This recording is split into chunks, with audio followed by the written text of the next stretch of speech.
আমাদের একদম সামনে আমাদের রাস্তা আটকে দুজন বসে রয়েছে। কি ভয়ঙ্কর চেহারা! যদি একবার অ্যাটাক করে কি অবস্থা হতে পারে ভাবা যায়।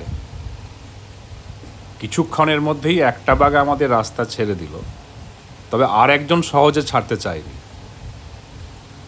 তবে একটা সময় সেও রাস্তা ছাড়তে বাধ্য হয়েছিল, হয়তো তার সঙ্গী বাঘটি তাকে ডেকে নিয়েছিল, ভাই সরে আয়, এরা অতিথি, এদের রাস্তা ছেড়ে দে, এই বলে।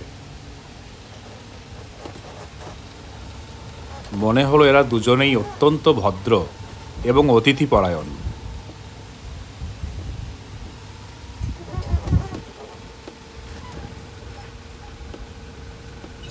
এই ভয়ঙ্কর চেহারার বাঘটা আবার আমাকে দেখে ভয়ে পালাচ্ছে।